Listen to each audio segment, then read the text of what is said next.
नमस्कार दोस्तों, आपके अपने YouTube चैनल लखन वाली में बहुत बहुत स्वागत है। आपको पता है कि इस चैनल पे आपको साइकोलॉजी और संस्कृत का पूरा कोर्स मिलेगा, चाहे वो रीट का हो, चाहे वो आरपीएससी ग्रेड फर्स्ट का हो, चाहे सेकंड का हो। आज हम इसमें बताने वाले हैं आपको कि भाई सिलेबस क्या रहेगा, क्योंकि सबसे पहले सिलेबस को समझना बहुत ही जरूरी है।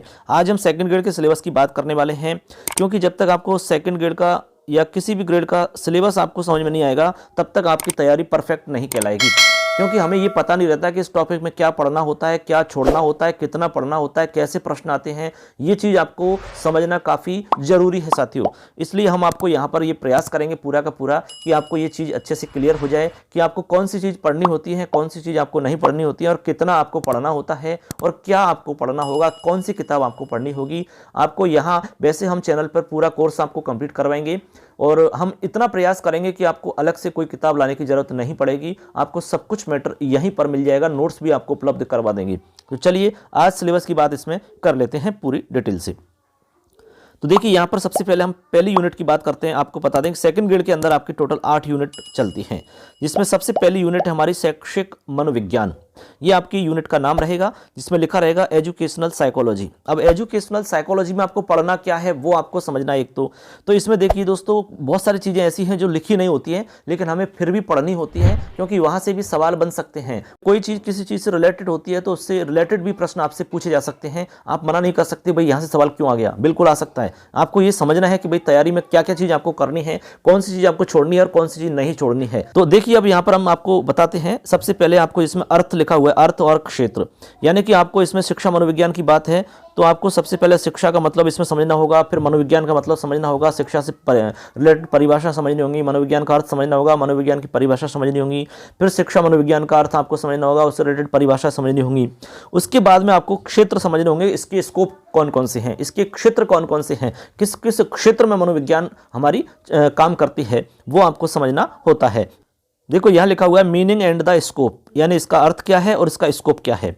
इसके बाद में आपको अगला बिंदु समझना है, इसमें कक्ष में शिक्षक के लिए निहितार्थ, यानी कि implications for teacher in classroom situations, यानी क्लासरूम के अंदर जो स्थितियां बनती हैं उनमें शिक्षक की क्या इसमें मतलब हेल्प होती है। इससे ऐसे आपको समझ लेना है कक्ष में शिक्षक का निहितार्थ क्या होता है, ये आपको समझना बेहद जरूरी है। इसके बाद में आपको इसमें समझना होता है विभिन्न मनोवैज्ञानिकों एवं उनका शिक्षा में योगदान क्या है, यानी कि इसमें विभिन्न मनोवैज्ञानिक कौन कौन से हुए हैं और उनका शिक्षा के अंदर क्या योगदान रहा है, ये चीज़ आपको यहाँ पर समझनी होती है।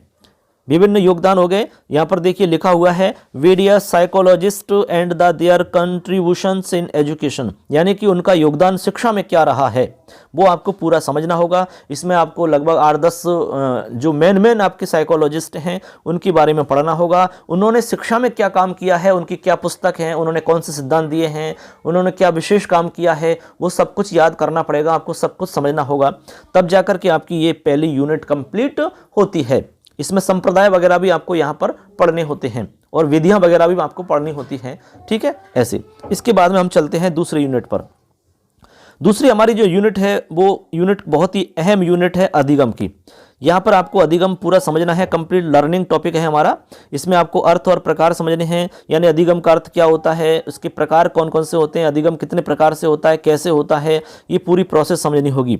इसके बाद में इसमें आपको समझना है अधिगम को प्रभावित करने वाले कारक, यानी कि फैक्टर्स अफेक्टिंग लर्निंग, यानी कि कौन कौन से ऐसे फैक्टर हैं जो हमारी लर्निंग को प्रभावित करते हैं, हमारे सीखने को प्रभावित करते हैं। वो सारे फैक्टरों की बात यहाँ पर आपको समझनी है, चाहे वो आपके वातावरण हो सकता है, चाहे वंशानुक्रम हो सकता है, चाहे आपकी और अनेक प्रकार की बीमारियां हो सकती हैं, कोई भी आपका कैसा भी माहौल क्रिएट, किसी भी प्रकार का फैक्टर हो सकता है, वो सब फैक्टर आपको यहाँ पर समझने होते हैं। इसके बाद में है अधिगम के विभिन्न सिद्धांत और शिक्षक के लिए निहितार्थ क्या है, यानी अधिगम के कौन कौन से सिद्धांत हैं, उन सभी सिद्धांतों को आपको समझना है, किसने दिया है, क्या उसका मतलब है, शिक्षा में उनका कैसे हम प्रयोग करते हैं वो चीज़ समझनी है। शिक्षक के लिए क्या निहितार्थ है, शिक्षक के लिए क्या इंपॉर्टेंस है इसका, किस प्रकार सहायता होती है इससे, ये सारी चीज़ आपको समझनी होंगी। इसके बाद में अधिगम का स्थानांतरण क्या होता है, यानी ट्रांसफर ऑफ लर्निंग क्या होती है, अधिगम, जैसे आपने कोई चीज़ सीख ली तो उसका दूसरे क्षेत्र में हम प्रयोग कैसे करते हैं, दूसरे क्षेत्र में उसको हम कैसे इंप्लीकेट करते हैं, वो है एक दूसरे ज्ञान का ट्रांसफर होना। जैसे आपने यहाँ सीखा और उसका दूसरी जगह प्रयोग कर लिया तो वो ट्रांसफर हुआ ज्ञान का। ऐसे तो कितने प्रकार का होता है, कैसे होता है, क्या मतलब होता है, ये सब कुछ समझना है। इसके बाद में निर्मितवादी उपागम क्या होता है, ये आपको समझना है। यहाँ से कई बार सवाल आ चुका है। तो निर्मितवादी उपागम के बारे में आपको समझना है, या निर्मितवादी अधिगम क्या होता है इसको आपको समझना होगा। परिभाषा क्या होती है, अर्थ क्या होता है, इसका महत्व क्या होता है, शिक्षा में क्या इसका प्रयोग है, वो सब कुछ समझना है। शिक्षक के लिए क्या इसका महत्व होता है, ये सारी चीज़ आपको समझनी होंगी, तब जाके अधिगम का टॉपिक पूरा माना जाएगा। इसके बाद में अगला टॉपिक है हमारा अधिगमकर्ता का विकास। कहने का मतलब है विकास का टॉपिक है यहाँ पर डेवलपमेंट ऑफ द लर्निंग। कुल मिला के यहाँ पर हमारा टॉपिक है डेवलपमेंट ऑफ लर्नर, यानी कि जो अधिगम करता है, जो सीखने वाला बच्चा है, उसका विकास कैसे होता है।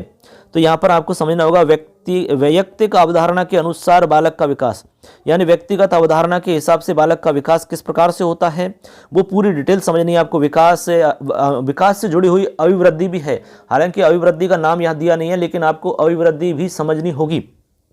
इसके अलावा बाल विकास के बारे में आपको कुछ फैक्टर समझने होंगे, बाल विकास के इतिहास के बारे में आपको समझना होगा, क्योंकि वहाँ से भी सवाल पूछे जा सकते हैं। यहाँ दिया नहीं है, हालांकि यहाँ पर दिया हुआ नहीं है, लेकिन फिर भी आपको समझना है, क्योंकि वहाँ से भी सवाल पूछे जा सकते हैं। उसमें मेन जो काम करने वाले व्यक्ति हैं वो कौन है, उसका जनक कौन है, इतिहास क्या रहा है उसका, उससे रिलेटेड कुछ पुस्तक कौन कौन सी हैं वो आपको समझनी होंगी। ऐसे करके आपकी प्रस्तावना पूरी होगी। फिर आपको समझना है इसमें विकास कौन कौन सा, शारीरिक विकास समझना है पूरा डिटेल से, सामाजिक विकास पूरा डिटेल से समझना है, सांवेगिक विकास, आपको संवेग वाला विकास पूरा डिटेल से समझना है। ये आपको 3 विकास हैं इसमें मुख्य रूप से, इनको आपको पूरी डिटेल से समझना है। व्यापक रूप से आपको पूरा डिटेल से अच्छे से क्लियर होना आपके चाहिए पूरा का पूरा, तब जाके आप इसमें सही कर सकोगे। इसके बाद में अगला हमारा जो बिंदु है वो है, अगला यूनिट का टॉपिक है व्यक्तित्व एवं समायोजन। इसमें आपको 2 चीज समझनी है, एक तो व्यक्तित्व पूरा समझना है, समायोजन पूरा का पूरा टॉपिक आपको समझना होगा। यहाँ पर अर्थ समझना है, सिद्धांत और निर्धारण, यानी कि इसका क्या अर्थ है, क्या सिद्धांत है, इसका निर्धारण कैसे होता है, असेसमेंट इसका क्या है हमारे लिए शिक्षा के अंदर, वो पूरी चीज आपको अच्छे से क्लियर होनी चाहिए, तभी जाके आप सही कर सकते हो।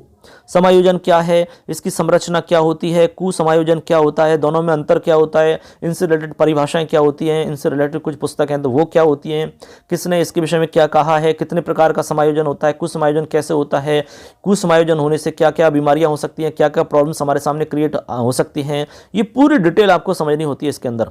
ठीक है, तब जाके आपके ये टॉपिक पूरे हो जाते हैं। इसके बाद में हमारा 5वां टॉपिक या 5वीं यूनिट है बुद्धि एवं सृजनात्मकता।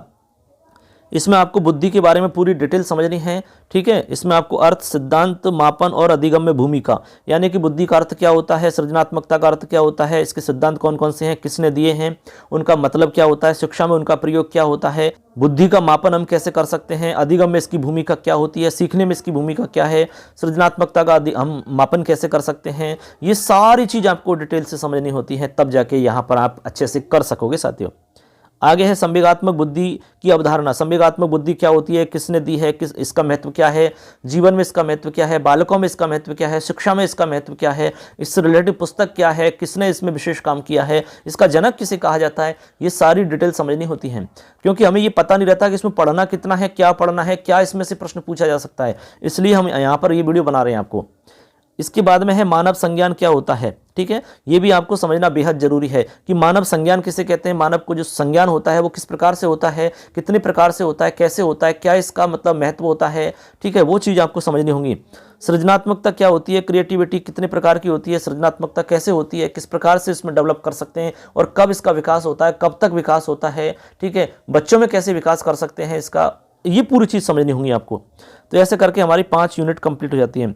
इसके बाद में हमारी 6वीं यूनिट है साथियों अभिप्रेरणा। अभिप्रेरणा काफ़ी बेहद अच्छा टॉपिक है आपका, बहुत ही इंपॉर्टेंट टॉपिक माना जाता है अभिप्रेरणा, क्योंकि अभिप्रेरणा की जरूरत न केवल शिक्षा में बल्कि हमारे लिए जीवन में भी आवश्यकता पड़ती है। इसमें अर्थ समझना है, अधिगम प्रक्रिया में इसकी क्या भूमिका है वो समझना है। तो पूरी डिटेल से आपको अर्थ समझना है कि अभिप्रेरणा क्या होती है, इससे रिलेटेड परिभाषाएं क्या हैं। इसके बाद में अभिप्रेरणा कितने प्रकार की है, मोटिवेशन कितने प्रकार से मिलता है, कैसे मिलता है, इनसाइट तरीका से कैसे मिलता है, बाह्य तरीका से कैसे मिलता है, सेल्फ मोटिवेशन कैसे होता है और किन किन जगह पर मोटिवेशन की आवश्यकता पड़ती है, इसकी प्रोसेस क्या होती है, शिक्षा में इसकी क्या भूमिका रहती है, सीखने में इसकी क्या भूमिका रहती है, ये सारी चीज़ समझनी होंगी। उपलब्धि अभिप्रेरणा किसे कहते हैं, अचीवमेंट मोटिवेशन क्या होता है, इसकी क्या भूमिका होती है, शिक्षा में क्या इसका महत्व रहता है, वो सब चीज़ समझनी होंगी इसमें आपको। ठीक है, इसके बाद में आपका आपकी सेकंड लास्ट यूनिट रहती है व्यक्तिगत विभिन्नताएं। ठीक है, व्यक्तिगत विभिन्नताओं में आपको अलग अलग प्रकार के बालक पढ़ने होते हैं। सबसे पहले तो साथियों यहाँ पर इसको आपको अर्थ समझना होगा, इसकी पृष्ठभूमि क्या है, कहाँ से लिया गया है, क्या इसके सोर्स हैं, क्या इसका मतलब है। ठीक है, ये पूरी चीज़ आपके कंसेप्ट दिमाग में रहना चाहिए कि व्यक्तिगत विभिन्नता होती क्या है, व्यक्तिगत विभिन्नता क्यों होती हैं, ठीक है, किन में पाई जाती हैं, शिक्षा में इसके लिए क्या उपयोग होता है, किस प्रकार से इसको लेकर के काम करना चाहिए। फिर आपको अलग अलग व्यक्तिगत विभिन्नता वाले बालक पढ़ने, मंदबुद्धि बालक कौन होता है, प्रतिभाशाली बालक कौन होता है, बाल अपराधी बालक कौन होता है, इनकी पूरी डिटेल आपको पढ़नी है। ऐसे बालकों को कैसे पढ़ाना चाहिए, क्या इनके लिए विशेष कोई कार्यक्रम रखना चाहिए या कौन कौन सी गतिविधियां अलग से करनी चाहिए ऐसे बालकों के लिए, ये पूरी डिटेल आपको समझनी होती है। इसके बाद में लास्ट यूनिट है आपकी 8। इसमें है विकास एवं शिक्षा में अनुप्रयोग, यानी इसमें कुछ तत्व हैं, छोटे छोटे फैक्टर्स दिए हुए हैं, उन फैक्टर्स को आपको समझना होगा। जैसे कि आत्म संप्रत्यय क्या होता है, सेल्फ कंसेप्ट किसे कहते हैं, इसका क्या महत्व होता है, जीवन में किस प्रकार से इसको हम इम्प्लीकेट कर सकते हैं, शिक्षा में किस प्रकार से इसको हम जोड़ सकते हैं, बच्चों के ऊपर कैसे इसका प्रयोग हम करते हैं और बच्चों में किस प्रकार से इसका महत्व होता है। इसके बाद में अभिवृत्ति क्या होती है, एटीट्यूड, रुचि क्या होती है, रुचि की विशेषताएं क्या होती हैं। ठीक है, ये चीज़ें, आदत क्या है, आदत कैसे बनती है, क्या परिभाषा है, इसकी मतलब विशेषताएं क्या होती हैं, अभिरुचि किसे कहते हैं, अभिरुचि और रुचि में क्या डिफरेंस है, अभिवृत्ति और अभिरुचि में क्या अंतर है, सामाजिक कौशल क्या होता है, कितने प्रकार का होता है, किस प्रकार इसको समझते हैं, शिक्षा में क्या महत्व है, बालकों में किस प्रकार डेवलप होता है, ये सारी चीज़ आपको समझनी होती है साथियों, तब जाकर के आप अच्छे से कर पाओगे शिक्षा मनोविज्ञान के अंदर। ये चीज़ आपको समझ लोगे तो अच्छे से, फिर आपको बिल्कुल भी गलती नहीं होगी। अब ये पूरी चीज़ जो हम बता रहे हैं इस तो साथियों यहाँ पर हमने इस वीडियो में जो कुछ आपको यहाँ पर क्लियर किया है, ये सारा का सारा मैटर आपको इस चैनल पर आपको मिलेगा और बहुत ही सरल तरीका से मिलेगा, ट्रिक के माध्यम से मिलेगा। जो कठिन चीज़ें हैं उनको ट्रिक के माध्यम से समझाने का प्रयास किया है, परिभाषाओं को ट्रिक के माध्यम से हमने पूरा समझाने का प्रयास किया है और हम नोट्स बना रहे हैं। नोट्स भी आपको लास्ट में उपलब्ध हो जाएंगे। पूरी वीडियो आप देखना है, हर टॉपिक के बाद में आपका टेस्ट लिया जाएगा। इस प्रकार आप पक्की और मजबूत तैयारी कर सकते हो इस चैनल पर रह करके। इसलिए चैनल को सब्सक्राइब कर लो और बेल आइकन को प्रेस करो, जिससे अगली वीडियो जब भी मिलेगी आपको तो उसका नोटिफिकेशन आपको तुरंत मिल जाएगा। लगातार क्लास मिलेंगी इसमें, आपको निरंतर रोजाना क्लास मिलती रहेंगी। आप अच्छे से समझते रहना, पढ़ते रहना और अपने दोस्तों को जोड़ते रहो, जिससे कि ये फायदा सबको मिले। ठीक है, मिलके आप तैयारी करो, अच्छे से सकारात्मक सोच के हिसाब से चलो तो निश्चित रूप से आप निकल जाओगे। और एक उम्मीद लेके चलो, एक आपको एक आस और लगन और उम्मीद के साथ में आपको तैयारी करनी है। तभी तो कहते हैं कि ना संघर्ष ना तकलीफ क्या खाक मजा है जीने में, बड़े बड़े तूफान भी थम जाते हैं जब आग लगी हो सीने में, जब आग लगी हो सीने में। इसलिए वो आग, वो जज्बा, वो लगन आपके अंदर हमेशा प्रज्वलित होनी चाहिए, तभी जाकर के आप सफल हो सकते हैं, तभी जाकर के आप निश्चित रूप से निकल सकते हो, एक सीट पक्की कर सकते हो। इसलिए अपने आप को साबित करना है तो तैयारी को व्यवस्थित तरीका से करो, मनोविज्ञान के हिसाब से करो, सिस्टम से करो, व्यवस्थित रूप से करो, मैनेजमेंट के हिसाब से करो, निश्चित रूप से सफल हो जाओगे। जो गलतियां आपने पहले कर दी हैं उन गलतियों को नहीं दोहराना है, नहीं तो फिर आपको वही असफलता का सामना करना पड़ेगा। इसलिए उन गलतियों को पहचानो और स्वीकार करो। स्वीकार करना बहुत ही बेहद जरूरी है। तो इस प्रकार से हमने यहां पर कोशिश की है कि आपको यह बात क्लियर हो जाए कि आपको पढ़ना क्या है, कैसे पढ़ना है, कितना पढ़ना है। अब इसमें बात आती है कि भाई आपको किताब क्या पढ़नी है। हालांकि हम यहां पर पूरा क्लियर कर देंगे, किताब की जरूरत नहीं पड़ेगी। फिर भी आप चाहते हैं कि किताब हमें चाहिए तो आपको हम बता दें, एक तो पीडी पाठक की किताब आपके पास होनी चाहिए। पीडी पाठक की आप किताब ले लें, ये तो आपके पास ही चाहिए, क्योंकि इसमें बहुत ही आसान तरीका से समझाया हुआ है और आपको अच्छे समझ में आ जाएगा। इसके अलावा आपको हम एक दो पुस्तक बता रहे हैं, उनमें से आप एक किताब ले लेना, अबनी है या फिर आप एक फर्स्ट रैंक की किताब है, ठीक है, फर्स्ट रैंक वाली किताब है, इनमें से आप एक किताब ले लेना। ऐसे करके आपको 2 किताब हो जाएंगी और यहाँ पर आपको हम पढ़ाई रहे और पूरा कुछ क्लियर आपको यहाँ हम करवाई देंगे। वैसे तो दिक्कत नहीं आएगी, लेकिन फिर भी आप चाहते हो तब की बता रहे हैं आपको ये पुस्तक के लिए। और नोट्स आपको हम लास्ट में उपलब्ध करवा देंगे, बीच में नहीं देंगे। लास्ट जब पूरा हो जाएगा तभी आपको नोट्स उपलब्ध करवाए जाएंगे साथियों। और टेस्ट आपका बीच बीच में चलता रहेगा, हर टॉपिक से आपका टेस्ट होता रहेगा। जितने भी एग्जाम्स हुए उनमें जो जो प्रश्न पूछे गए उन सबको यहाँ पर शामिल कर दिया जाएगा और जो कठिन चीज़ें हैं वो आपको ट्रिक के माध्यम से बताई जाएंगी। अब और भी कोई आपका सवाल रहता है, कोई भी आपका डाउट है, किसी भी प्रकार का सवाल है तो आप हमें कमेंट में पूछ सकते हैं, जरूर जवाब मिलेगा। ऐसे ही आपको यहाँ पर संस्कृत का कोर्स भी कंप्लीट करवाया जाएगा। तो 2 विशेष बैच हमारे चलेंगे संस्कृत और साइकोलॉजी का। चाहे आप रीट की तैयारी करो, चाहे फर्स्ट ग्रेड की तैयारी करो, चाहे सेकंड की करो, पूरा कोर्स करवाएंगे हम आपको, एक साथ लेके चलेंगे पूरा कोर्स। यहाँ पर साइकोलॉजी उस हिसाब से पढ़ाई जाएगी कि आप किसी भी एग्जाम को दे लो, आपको बाहर कुछ नहीं आएगा। फर्स्ट ग्रेड कर लो, चाहे सेकंड कर लो, चाहे आप रीड कर लो, सब कुछ उसी में शामिल हो जाएगा आपका। ऐसे संस्कृत को लेके चलेंगे और अन्य विषय जो हैं उनका आपको मेन टॉपिक्स और उसका जो प्रैक्टिस सेट है वो आपको यहाँ पर उपलब्ध करवाएंगे। ऐसे ही वीडियो आपको हमेशा लगातार मिलते रहेंगे, इसलिए चैनल से जुड़ जाइए, चैनल को सब्सक्राइब कर लो, बेल आइकन को प्रेस करो। तो आज के वीडियो में इतना ही साथियों, मिलेंगे नेक्स्ट वीडियो में, इसलिए अच्छे से पढ़ते रहें, लगातार अपनी तैयारी को जारी रखें। मिलेंगे नेक्स्ट वीडियो में। जय हिंद, जय भारत, वंदे मातरम, धन्यवाद।